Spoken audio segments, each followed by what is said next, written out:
Welcome to the Policy Shop, weekly conversations with public policy experts where we'll dive into the most important issues affecting all of us here in Illinois. I'm Hillary Gowans. Let's get started. Many new laws take effect starting in 2023. So what will these new laws do? Here to share information on some of the highlights is Joe Tabor, Director of Policy Research at the Illinois Policy Institute. Joe, welcome. Thanks, Hillary. This is our first time talking on the Policy Shop, although it's been how many years since we worked together? I think maybe 6 or 7. Seven. I think that's right. All right. Well, for those who are just meeting Joe, Joe is our quality control legislative / legal expert here. He is very attentive to detail and knows the inner workings of more legislation than almost anyone here in the state. So this last cycle, in the past few weeks in particular, you and your team have been reviewing the new bills that are going to take effect in 2023. What are the high level things people should know are going to take effect when 2023 hits? Well, there are over 180 bills that will take effect this on the New Year's, and the main takeaway from these is that there's a lot of big legislation that has been rushed through. So everyone has been talking about the Safety Act, and this is a criminal justice reform bill that is covers wide range of issues. That bill was passed in a day. It was amended, and the amendment gutted and replaced a trailer, or it gutted and replaced a completely different bill, and it was all passed in a single day with no debate or anything. How many pages was that one too? I remember you looked through this whole thing. So I think the original bill was over 700 pages. Being 700 pages of a bill that passed in a day, there were issues with it, and that's what has been debated. That's why there's a lot of controversy over the original passage of the bill.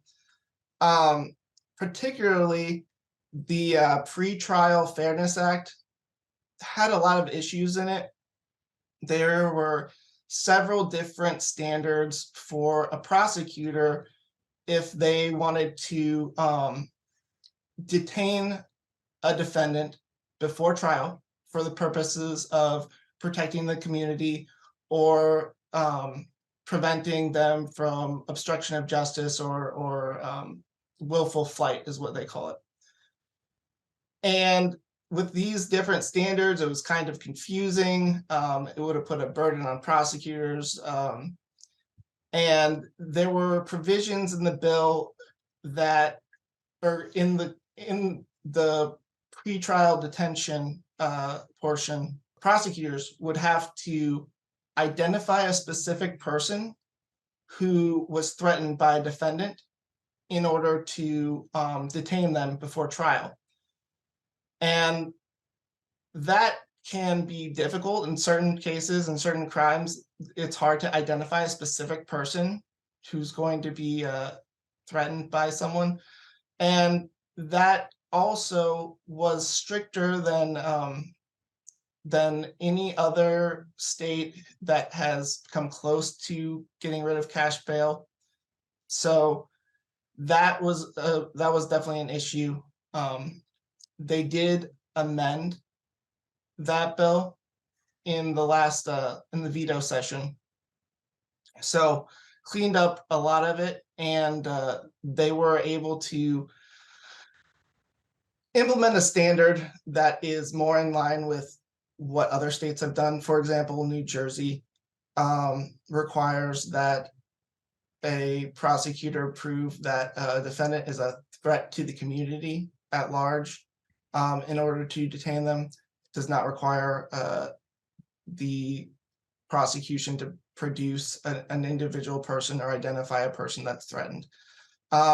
So that part was cleaned up. They kind of cleaned up the standards, made everything more uniform, which was all for the better. There's still opposition to the bill, but much less than it was before. So the Safety Act will be taking effect on January 1st, and you will see the end of cash bail in Illinois. We will be the first state in the nation to successfully or to go through with implementing a cashless bail system. And it will also increase police training. It will require police departments to use body cameras.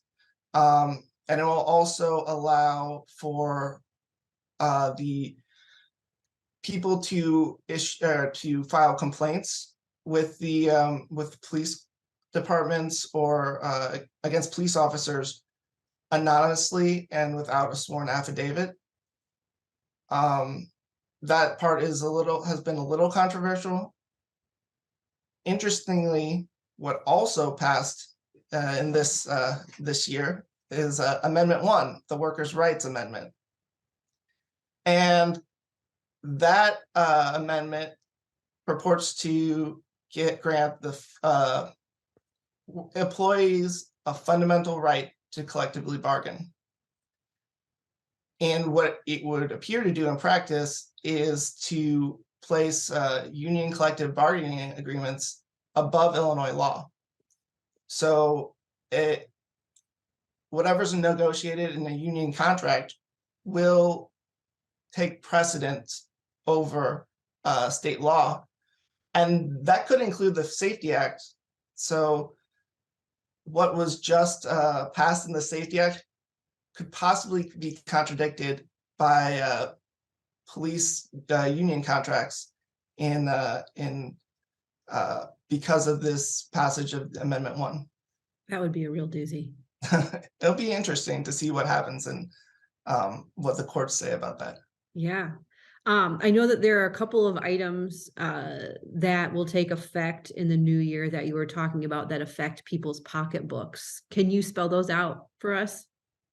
Yeah, the main item that will take effect on the 1st is the gas tax hike. So Illinois was set to raise gas taxes on July of this year. Under Pritzker's administration, we passed a bill that raises the gas tax at least 1 cent every year. But this for this particular cycle, this particular tax hike, the governor issued a freeze of that tax, so it won't take effect until January 1st of this year. But that means that Illinoisans will be hit with 2 gas taxes next year. So on the 1st of next year, and then in July, as was scheduled previously. Well, that's something to look forward to. Yeah. Just kidding. I'm curious. I know you just looked this up. How many bills have passed in the last couple of sessions? Because I know they track that by General Assembly class. So like the people who come in and serve throughout the term. It's bundled by 2 years, how they measure how many bills passed, right? Yes, that's what's called the General Assembly is 2 years. 2 years of the legislative session. And in this coming to an end, this General Assembly, they passed over 1,100 bills in 2 years. And how many pages are some of these bills? Well, some of them can be very short, but some of them can be thousands of pages. Like the budget was thousand something pages. So they can be quite hefty. Is it a good thing that Illinois is passing so many laws? Is it a bad thing? What do you make of the sheer number of bills that are making their way through? So I think that the sheer number itself isn't a problem necessarily, but that would be assuming that lawmakers are reading the bills that they're passing. And we know that they aren't. We know that several bills that are hundreds of pages of more, have been amended and then passed in the same day. So what they do is called a gut and replace amendment. And they will take some unrelated piece of legislation and then insert hundreds of pages of bill language and then pass it the same day. And the Illinois Constitution is supposed to prevent something like that. You're supposed to get a 3-day reading period. So the bill has to be read by title on 3 different days before it's passed. And this is intended to, among other things, give lawmakers time to digest the bill. What they end up doing is they will introduce legislation. It could be anything. And then they will set it to be read one day, and then this another day, and then a third day. And then after it has technically fulfilled that requirement, that bill number at least has been read 3 different days, they will insert completely unrelated legislation in there and pass it the same day. And so there are lawmakers who had no clue what that bill actually said, because it was hundreds of pages and there was 0 time to read it. Well, Joe, I'm grateful that you read so much of this language. You and your team do a really nice job breaking everything down, and grateful to you for coming on today and explaining what we can expect in 2023. So thanks again, Joe, and we'll talk to you again soon, okay? Thanks for having me. Listen and subscribe to The Policy Shop wherever you get your podcasts.